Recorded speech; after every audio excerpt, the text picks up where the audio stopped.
We welcome Nunungan Lanao del Norte Mayor Marcos Mamay.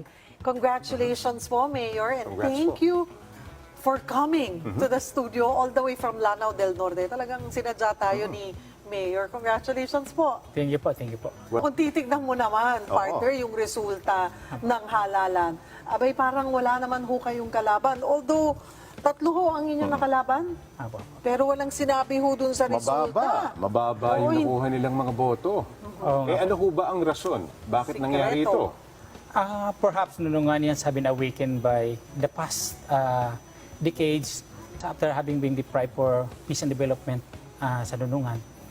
To be exact, 13 long years kasi na-deprive ang nunungan niya sa peace and development.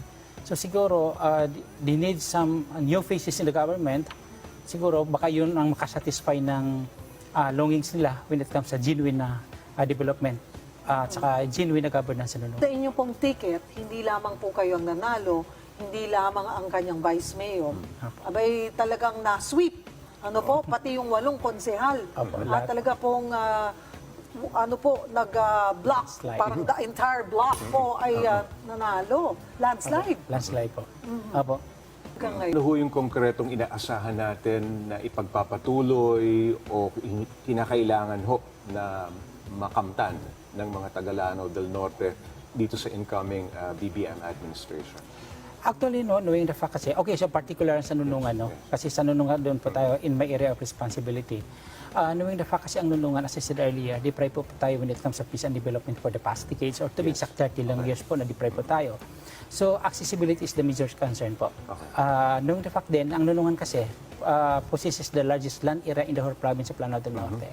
So, malawak po ang nunungan. So, kailangan po natin Agricultural accessible. lands yan. Opo, purely agriculture po ang nunungan. Opo.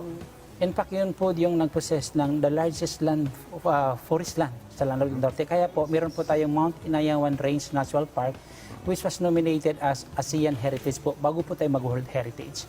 Which is napakalaking opportunity po na nagkaroon po tayo ng ganyan. Okay.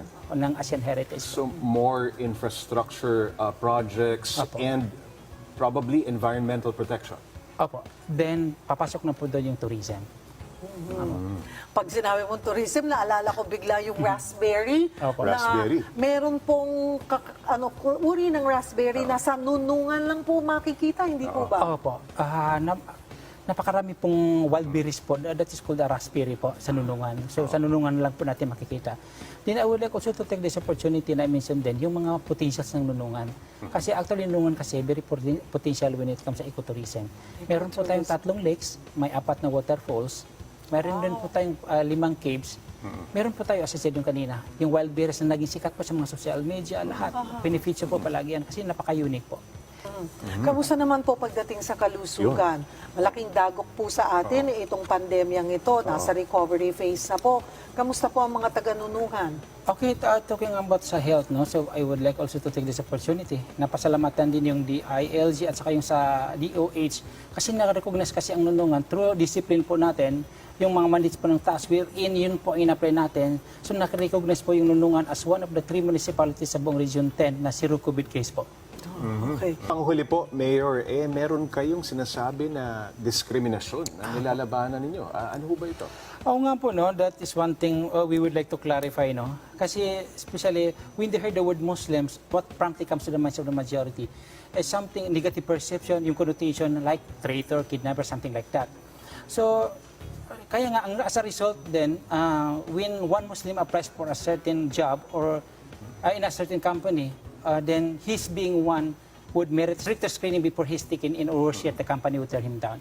So, dapat sana, people should not generalize or jump into conclusion right away. Or a wrong deed of a single person should not be taken as a reflective of the behavior of the group to which he belongs. That would be a very But big to be mistake. fair po, Mayor, this is not just true dito sa ating bansa. Kumbaga, international po na problema ito, na universal, global. Pero yun nga po, ang dapat nating linawin na hindi naman dapat nating gawin na kung may isang Muslim na gumawa ng masama, lahat ng Muslim, ganun sila. Yun din, yun dapat nating linawin. Opo. Well, on that note, thank you for joining us. Nunungan, Lanao del Norte, Mayor Marcos Mamay. Maraming salamat po. Thank you po, sir. Salamat po. Thank you, ma'am po.